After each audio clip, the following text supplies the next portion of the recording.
ঝমঝমে বৃষ্টি আর বজ্রপাতের এক ভয়ানক রাত। একটি কনস্ট্রাকশন টিম নির্জন এক দ্বীপে কাজ করছিল। তারা জানত না এই দ্বীপের মাটির নিচে কি লুকিয়ে আছে। আচমকাই খনন কাজের সময় মাটির নিচে তারা বিশাল বিশাল হাড়ের স্তূপ খুঁজে পায়। হাড়গুলো সাধারণ কোনো প্রাণীর নয়, বরং দেখে মনে হচ্ছিল এগুলো কোনো প্রাচীন দানবীয় প্রাণীর দেহাবশেষ। শুধু তাই নয়, সেখানকার মাটিও ছিল খুব অদ্ভুত ধরনের। শ্রমিকরা সেখানে বিস্ফোরণ ঘটানোর জন্য ডিনামাইট সেট করেছিল, কিন্তু এমন অদ্ভুত হাড় দেখে তারা ভয়ে কাজ থামিয়ে দেয়। ফোরম্যান তৎক্ষণাৎ তার বস চেন ইয়াংকে ফোন করে পরামর্শ চায়, কিন্তু লোভী চেন ইয়াং তখন অন্য চিন্তায় মগ্ন ছিল। সে কেবল এক কথায় বলে দেয়, তোমার যা ইচ্ছা করো, আমাকে বিরক্ত করো না। উপায় না দেখে ফোরম্যান ভয়ে ভয়ে ডিনামাইট বিস্ফোরণ ঘটায়, আর সেই বিস্ফোরণের শব্দে পুরো দ্বীপ কেঁপে ওঠে। ধোঁয়া সরে যাওয়ার পর দেখা যায় মাটির নিচ থেকে বিশাল বড় একটি উপবৃত্তাকার বস্তু বেরিয়ে এসেছে। একজন শ্রমিক কৌতূহলী হয়ে হাতুড়ি নিয়ে সেটা পরীক্ষা করতে যায়, আর তখনই ঘটে সেই অঘটন। সেই বিশাল বস্তুটি হঠাৎ নড়ে ওঠে। উপস্থিত সবাই স্তম্ভিত হয়ে যায় যখন তারা বুঝতে পারে এটা কোনো পাথর নয়, বরং এক বিশাল জ্যান্ত অজগর সাপের শরীর। ভয়ে সবার আত্মা শুকিয়ে যায়। নিজের ঘুমে ব্যাঘাত ঘটায় সাপটি প্রচণ্ড ক্ষিপ্ত হয়ে ওঠে এবং চোখের পলকে সাধারণ মানুষের ওপর হামলা শুরু করে। সাপটির লেজের একটি ঝাপটায় মুহূর্তের মধ্যে কতগুলো মানুষ ছিটকে পড়ে তার ইয়ত্তা নেই। এত উপর থেকে পড়ে অনেকেই পঙ্গু হয়ে যায়, আবার অনেকে প্রাণ হারায়। যারা বেঁচে ছিল তারা প্রাণপণ চেষ্টায় পালানোর পথ খুঁজছিল, কিন্তু সাপটির গতির কাছে মানুষের গতি কিছুই না। ফোরম্যান যখন ভয়ে থরথর করে কাঁপছিল এবং নিজের মৃত্যু দেখছিল, তখনই বনের আড়াল থেকে গর্জন করতে করতে বেরিয়ে আসে এক বিশাল দেহী ডাইনোসর। ফোরম্যান বুঝতে পারে এই রহস্যময় দ্বীপে শুধু সাপ নয়, বরং বিলুপ্ত হয়ে যাওয়া প্রাগৈতিহাসিক সব দানবীয় প্রাণীরা এখনও বেঁচে আছে। আসলে তারা মাটির নিচে হাজার বছর ধরে ঘুমিয়েছিল, কিন্তু এই নির্বোধ মানুষের বিস্ফোরণ তাদের ঘুম ভাঙিয়ে দিয়েছে। মজার ব্যাপার হলো, সাপ আর ডাইনোসর একে অপরের চিরশত্রু। তারা একে অপরকে দেখা মাত্রই আক্রমণাত্মক হয়ে ওঠে। এই ভয়ানক পরিস্থিতি থেকে গল্প শুরু হয়। এদিকে দ্বীপে এত বড় অঘটন ঘটে যাওয়ায় বস চেন ইয়াংকে এখন সব দায়ভার নিতে হবে। তবে তার মনে কোনো অনুশোচনা ছিল না, বরং এই দানবীয় প্রাণীদের দেখে তার মনে এক অদ্ভুত কৌতূহল জন্মায়। সে চায় এই প্রাণীগুলোকে নিয়ে গবেষণা করতে এবং এগুলোকে পুঁজি করে কোটি কোটি টাকা কমাতে। কিন্তু এই ভয়ানক বিপদের মুখে কেউ সেখানে যেতে রাজি হচ্ছিল না। একা যাওয়াও অসম্ভব। তাই চেন ইয়াং এক শয়তানি বুদ্ধি বের করে। সে খবর ছড়িয়ে দেয় যে এই দ্বীপটি একটি সুপার রিয়েলিস্টিক সিমুলেশন জোন বা কৃত্রিম বিনোদন কেন্দ্র, যেখানে মানুষ সত্যিকারের মতো ডাইনোসর দেখতে পাবে। সে সাধারণ পর্যটকদের জন্য টিকিট ছেড়ে দেয়। আমাদের গল্পের ছোট্ট নায়ক আসং প্রাগৈতিহাসিক প্রাণীদের নিয়ে খুব আগ্রহী ছিল। যখন সে শুনল যে এমন একটা জায়গা আছে যেখানে সরাসরি এসব প্রাণী দেখা যায়, সে যাওয়ার জন্য পাগল হয়ে ওঠে। কিন্তু আসংয়ের ডান পা জন্ম থেকেই কিছুটা পঙ্গু ছিল। তার মা জিলিং ভাবছিল জঙ্গলের জীবনে তার ছেলে মানিয়ে নিতে পারবে না, তাই প্রথমে রাজি হয়নি। কিন্তু ছেলের মন খারাপ করা মুখ দেখে শেষ পর্যন্ত মায়ের মন গলে যায়। পরের দিনই তারা বাসে করে সেই দ্বীপে পৌঁছায়। তাদের সাথে চেন ইয়াং এবং আরও কয়েকজন পর্যটক ছিল। গাইডের কাজ ছিল সবাইকে ঘুরিয়ে দেখানো, এবং সে মিথ্যে আশ্বাস দিচ্ছিল যে এখানে শীঘ্রই একটি বিশাল ট্যুরিস্ট পার্ক তৈরি হবে। সবাই যখন নিজেদের গল্পে ব্যস্ত, তখন আসং বনের ভেতরে গভীর মনোযোগ দিয়ে দেখছিল। হঠাৎ সে বনের ভেতরে ঝাপসাভাবে একটি বিশাল ড্র্যাগনের মতো কিছু একটা দেখতে পায়। সে অবাক হয়ে তার মা জিলিংকে বলে, কিন্তু জিলিং তার কথা হেসেই উড়িয়ে দেয়। ঠিক সেই মুহূর্তে হঠাৎ পাহাড়ের ওপর থেকে দুটো বিশাল পাথরের গোলক বাসের দিকে গড়িয়ে আসতে থাকে। ড্রাইভার কোনো মতে স্টিয়ারিং ঘুরিয়ে বড় দুর্ঘটনা থেকে বাঁচলেও বাসটি রাস্তার পাশের একটি গাছের সাথে জোরে ধাক্কা খায়। বাসটি আটকে যাওয়ায় সবাই মিলে ধাক্কা দিয়ে বের করার চেষ্টা করতে থাকে। এর মাঝেই আসংয়ের খুব টয়লেটে যাওয়ার প্রয়োজন পড়ে। পর্যটকদের মধ্যে একজন লোক তাকে সাথে নিয়ে কাছের ছোট একটি ঝোপের আড়ালে যায়, কিন্তু আসং খেয়াল করেনি যে সেই লোকটিকে অন্ধকার থেকে আসা একটা বিশাল লম্বা জিহ্বা মুহূর্তের মধ্যে টেনে নিয়ে বনের ভেতর চলে গেল। যখন আসং পিছন ফিরে তাকায়, দেখে লোকটি সেখানে নেই। সে ভাবল হয়তো লোকটি আগেই চলে গেছে।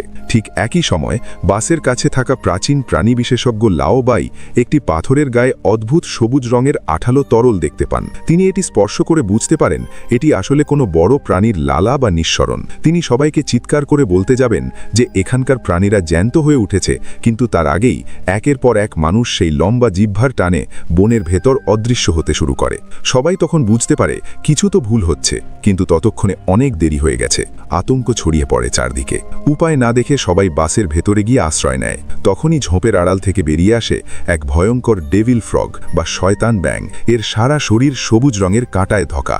লাওবাই সবাইকে সাবধান করে বলেন যেন কেউ নড়াচড়া না করে, কারণ এই ব্যাঙগুলো কেবল কেবল চলমান বস্তু দেখতে পায়, স্থির কিছু তারা বুঝতে পারে না। সবাই যখন ভয়ে শ্বাস বন্ধ করেছিল, একমাত্র ভরসা ছিল লাউবাইয়ের কাছে থাকা একটি প্রাচীন প্রাণীর বিশ্বকোষ। সেখানে এই রহস্যময় প্রাণীদের সব দুর্বলতা লেখা ছিল। অনেকক্ষণ পর ব্যাঙটি সেখান থেকে চলে যায়, কিন্তু বিপদ তখনও কাটেনি, কারণ সেই বিশাল অজগর সাপটি অর্থাৎ প্যাঙ্গু রাজা সাপ আবার সেখানে হাজির হয়। লাউবাই বই দেখে নিশ্চিত করেন যে এটি সাধারণ কোনো সাপ নয়। সাপটি বাসের ভেতর মানুষ আছে বুঝতে পেরে পুরো বাসটিকেই তার প্যাঁচানো শরীরের মাধ্যমে তুলে নেয়। সবাই যখন নিজেদের শেষ সময় গুনছিল, তখনই সাপটি হঠাৎ অদ্ভুত কোনো সংকেত অনুভব করে। সে বাসটি মাটিতে ফেলে দিয়ে বনের গভীরে অদৃশ্য হয়ে যায়। বাসটি ওপর থেকে পড়ায় ভেতরকার সবাই মারাত্মকভাবে আহত হয় এবং কয়েকজন মারাও যায়। জিলিং চারদিকে পাগলের মতো আশঙ্কে খুঁজছিল, কিন্তু কোথাও তাকে পাওয়া যাচ্ছিল না। বেঁচে থাকা বাকিরা সিদ্ধান্ত নেয় যে তারা এখান থেকে পালাবে। গল্পের মোড় ঘুরে যায় আশংয়ের দিকে। সেও বনের মধ্যে একটি ডেভিল ফ্রগের মুখোমুখি হয়। জীবন বাঁচাতে সে প্রথমে পানিতে ঝাঁপ দেয়, কিন্তু বেশিক্ষণ দম ধরে রাখা তার পক্ষে সম্ভব ছিল না। সে দ্রুত হামাগুড়ি দিয়ে একটি মরা গাছের গুঁড়ির ভেতর ঢুকে পড়ে। ব্যাঙটি বিশাল আকারের হওয়ায় গুঁড়ির ভেতর ঢুকতে পারছিল না, তাই রাগে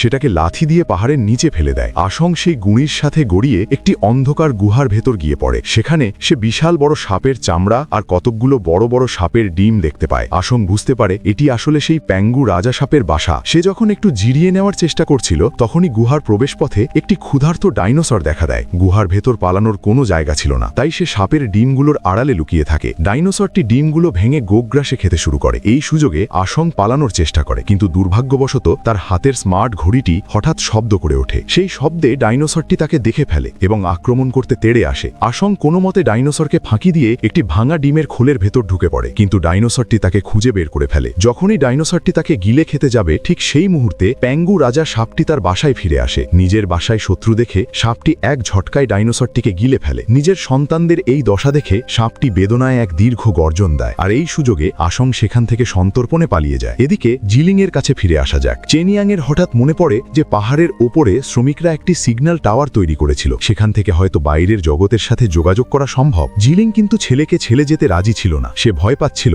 যদি সে এখন চলে যায় এবং আশং ফিরে আসে, তবে সে তার মাকে খুঁজে পাবে না। কিন্তু বাকি সবাই তাকে জোর করতে থাকে, কারণ সেখানে অবস্থান করা মানেই নিশ্চিত মৃত্যু। জিলিং এক কঠিন ধর্ম সংকটে পড়ে যায়। অবশেষে সে সিদ্ধান্ত নেয় সে দলের সাথে যাবে না, বরং একাই আশংকে খুঁজতে বের হবে। তার একমাত্র ভরসা ছিল তাদের দুজনের স্মার্ট ঘড়ির লোকেশন ট্র্যাকার। এই তার সাহসিকতা দেখে লাউবাই, তার সহকারী মেয়ে শাওফেন এবং বাসের ড্রাইভারও জিলিংয়ের সাথে যাওয়ার সিদ্ধান্ত নেয়, কারণ এর আগে জিলিং তাদের নানাভাবে সাহায্য করেছিল। অন্যদিকে আশং যখন একা একা পথ চলছিল, সে একটি অদ্ভুত বিশাল ফুলের কাছে এসে দাঁড়ায়। সে জানত না এটি আসলে একটি ম্যান ইটিং ফ্লাওয়ার বা মানুষ খেকো ফুল। যখন ফুলটি তাকে গ্রাস করতে যাচ্ছিল, তখন অবিশ্বাস্যভাবে সেই প্যাঙ্গু রাজা সাপটি সেখানে এসে তাকে বাঁচিয়ে দেয়। সাপটি কেন তাকে বাঁচালো? কারণ সাপটির শরীরে একটি বড় বিষাক্ত কাঁটা বিঁধেছিল, যা সে নিজে বের করতে পারছিল না। আশং সাহস করে সাপটির কাছে গিয়ে সেই কাঁটাটি টেনে বের করে দেয়। এভাবে একটি ছোট মানুষ আর এক বিশাল ভয়ঙ্কর সাপের মধ্যে এক অদ্ভুত বন্ধুত্বের সৃষ্টি হয়। সাপটি এখন আশংয়ের রক্ষক হয়ে দাঁড়ায়। একই সময়ে চেনিয়াং এবং তার দল পাহাড়ের ওপরের সেই সিগন্যাল টাওয়ারে পৌঁছায়, কিন্তু তাদের কপাল খারাপ। টাওয়ারটি অনেক আগেই কোনো দানবীয় প্রাণীর আঘাতে ধ্বংস হয়ে গেছে। চারদিকে কুয়াশার চাদরে ঢাকা, কিছুই দেখা যাচ্ছিল না। হঠাৎ পুরো পাহাড় কেঁপে ওঠে এবং কুয়াশা ভেদ করে এক বিশাল আকার ডাইনোসর তাদের সামনে এসে দাঁড়ায়। পর্যটকদের দলটি ভয়ে পাথর হয়ে যায়। ডাইনোসরটি তাদের উপর ঝাঁপিয়ে পড়ে এবং মুহূর্তের মধ্যে পুরো এলাকা রণক্ষেত্রে পরিণত হয়। জিলিংয়ের দলটিও তখন বনের ভিতর দিয়ে যাচ্ছিল। হঠাৎ সেই বিশাল দানবীয় ডাইনোসরটিকে তাদের দিকে আসতে দেখে তারা সবাই একটি ঝোপের আড়ালে নিজেদের লুকিয়ে ফেলে। ডাইনোসরটি তাদের পাশ দিয়েই চলে যায়, কিন্তু ভাগ্যক্রমে তাদের দেখতে পায় না। রাতটা তারা কোনো মতে এক আতঙ্কের মধ্যে কাটিয়ে দেয়।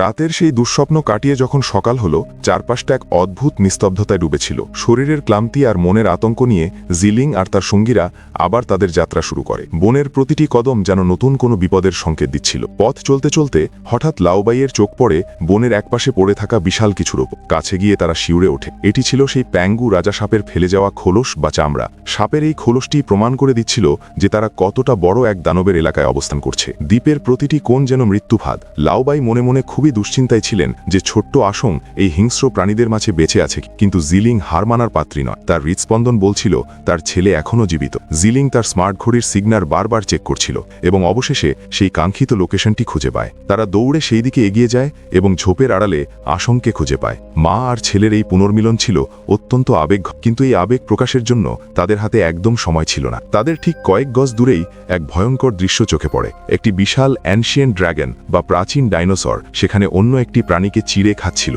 ডাইনোসরটির হিংস্রতা দেখে সবার রক্ত হিম হয়ে যায়। লাউবাই সবাইকে ইশারা করেন একদম শব্দ না করে সেখান থেকে সরে যেতে, কিন্তু ভাগ্য যেন তাদের সাথে খেলছিল। তারা যেমনই পা বাড়িয়েছে, পেছন থেকে আরও একটি ডাইনোসর গর্জাতে গর্জাতে বেরিয়ে আসে। ড্রাইভার তার উপস্থিত বুদ্ধি কাজে লাগিয়ে সবাইকে টেনে নিয়ে একটি বিশাল পাথরের আড়ালে লুকায়, কিন্তু বিপদ পিছু ছাড়ছিল না।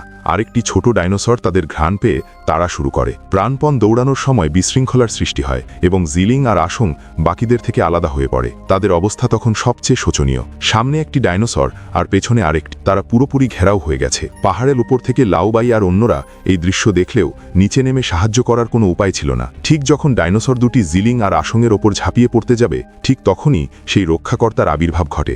বনের ভেতর থেকে এক প্রচণ্ড গতিতে প্যাঙ্গু রাজা সাপটি বেরিয়ে আসে। সে আসংয়ের সেই উপকারের কথা ভুলেনি। সাপটি একাই ডাইনোসর দুটির সাথে যুদ্ধে লিপ্ত হয়। জিলিং এই সুযোগে আসংকে নিয়ে নিরাপদ দূরত্বে সরে আসে। এদিকে ডাইনোসরগুলো দলবদ্ধভাবে সাপের ওপর হামলা করতে শুরু করে। তারা চিৎকার করে তাদের সঙ্গীদের ডাক দিচ্ছিল।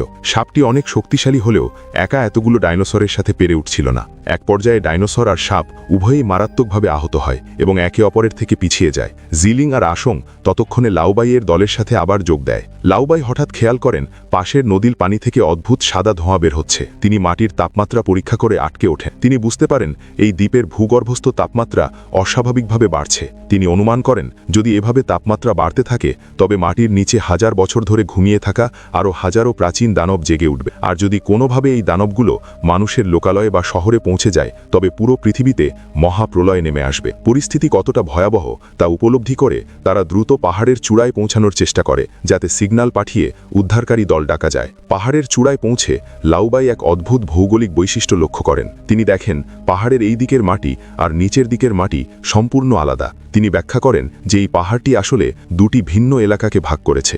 পাহাড়ের ওপরের অংশটি প্যাঙ্গু রাজাসাপের এলাকা আর নিচের অংশটি ডাইনোসর বা প্রাচীন ড্র্যাগনদের এলাকা। ভূগর্ভস্থ টেকটনিক প্লেটের নড়াচড়ার কারণে এই দুই চিরশত্রুর এলাকা এখন এক হয়ে গেছে, যার ফলে তাদের মধ্যে বংশ পরম্পরায় যুদ্ধ শুরু হয়েছে। সবাই যখন উদ্ধার পাওয়ার উপায় খুঁজছিল তখনই ঝুপের আড়াল থেকে অস্ত্র হাতে বেরিয়ে আসে সেই কুচক্রী বস চেন ইয়াং। সে উন্মাদ হয়ে গিয়েছিল। সে বন্দুক দিয়ে আসংকে জিম্মি করে এবং জিলিংদের হুমকি দেয় যে কেউ যেন বাইরের দুনিয়াকে এই দ্বীপের কথা না জানায়, কারণ যদি সরকার জানতে পারে এখানে প্রাগৈতিহাসিক প্রাণী আছে তবে তারা এই পুরো দ্বীপটি দখল করে নেবে এবং চেন ইয়াংয়ের কোটি কোটি টাকা কামানোর স্বপ্ন শেষ হয়ে যাবে। যদিও চেন ইয়াংয়ের দলের সবাই ডাইনোসরের পেটে চলে গিয়েছিল, সে কোনো মতে বেঁচে ফিরে এসেছিল, কিন্তু তার লোভ কমেনি। ঠিক তখনই সেই বিশাল প্রাচীন ডাইনোসরটি আবার ফিরে আসে। তার গর্জনে পুরো পাহাড় কেঁপে ওঠে। জিলিং সুযোগ বুঝে চেন ইয়াংকে এক ধাক্কা দিয়ে সরিয়ে দেয়। উন্মত্ত ডাইনোসরটি চেন ইয়াংকে এক কামড়ে চিড়ে ফেলে এবং পায়ের নিচে পিষে মেরে ফেলে। ড্রাইভার একটি পড়ে থাকা জিপ গাড়ি খুঁজে পায় এবং সবাইকে তাতে উঠতে বলে, কিন্তু ডাইনোসরটির গতি ছিল বাতাসের চেয়েও বেশি।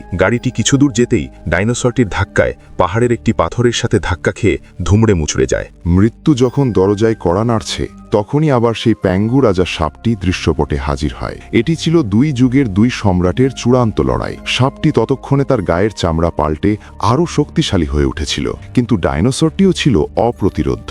সাপটি বারবার ডাইনোসরটিকে পেঁচিয়ে ধরার চেষ্টা করছিল, কিন্তু ডাইনোসরের ধারালো নখ আর দাঁত সাপের শরীর রক্তাক্ত করে দিচ্ছিল।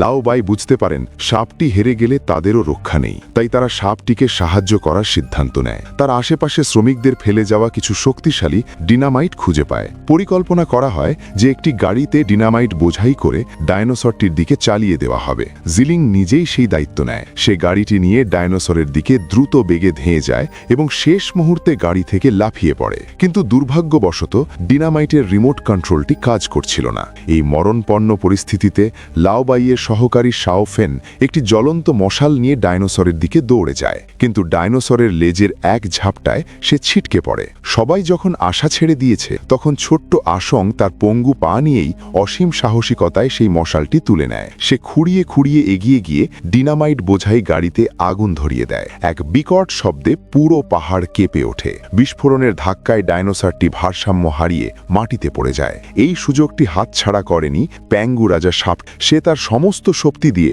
ডাইনোসরটির ঘাড় কামড়ে ধরে এবং মুহূর্তের মধ্যে তার মাথাটি দেহ থেকে আলাদা করে ফেলে। অবসান ঘটে এক এক রক্তক্ষয়ী যুদ্ধ। প্যাঙ্গু রাজা সাপটি বিজয়ী হয়ে আকাশের দিকে তাকিয়ে এক বিজয় গর্জন দেয় এবং শান্ত চোখে একবার আসংয়ের দিকে তাকিয়ে বনের গভীরে চলে যায়। গল্পের শেষে দেখা যায় জিলিং, আসং এবং লাওবাইরা সফলভাবে উদ্ধার পায়। লাওবাই এই অবিশ্বাস্য অভিজ্ঞতা নিয়ে একটি বই লেখেন যা মুহূর্তেই বিশ্বজুড়ে সাড়া ফেলে দেয়। তার এই বই পড়ে মানুষ জানতে পারে প্রকৃতির সেই গোপন রহস্যের কথা। তবে কৌতূহলী লাওবাই দমে যাওয়ার পাত্র ছিলেন না। তিনি আবার শাও ফেনকে নিয়ে সেই রহস্যময় দ্বীপে ফিরে যান গবেষণার জন্য। সেখানে পৌঁছে তারা দেখেন যে আগের দানবগুলো শেষ হলেও দ্বীপের গহীন থেকে আরও নতুন এবং অদ্ভুত সব প্রাচীন প্রাণীদের গর্জন ভেসে আসছে, অর্থাৎ রহস্যের এখনও শেষ হয়নি। বন্ধুরা, এই ছিল আমাদের আজকের মুভি এক্সপ্লেন। এই মুভিটি মূলত স্নেক বা ডাইশে সিরিজের তৃতীয় কিস্তি। আপনি যদি দানবীয় সাপ আর ডাইনোসরের লড়াই পছন্দ করেন তবে এই মুভিটি আপনার জন্য মাস্ট ওয়াচ। মুভিটির ভিজুয়াল এফেক্টস এবং সাউন্ড ডিজাইন ছিল অসাধারণ। বিশেষ করে সাপ আর ডাইনোসরের লড়াইয়ের দৃশ্যগুলো ছোট পর্দার জন্য বেশ উন্নত মানের ছিল। যদিও গল্পের কিছু জায়গায় আপনার কাছে একটু অবাস্তব মনে হতে পারে, কিন্তু বিনোদনের দিক থেকে এটি আপনাকে এক মুহূর্তের জন্য বোর হতে দেবে না।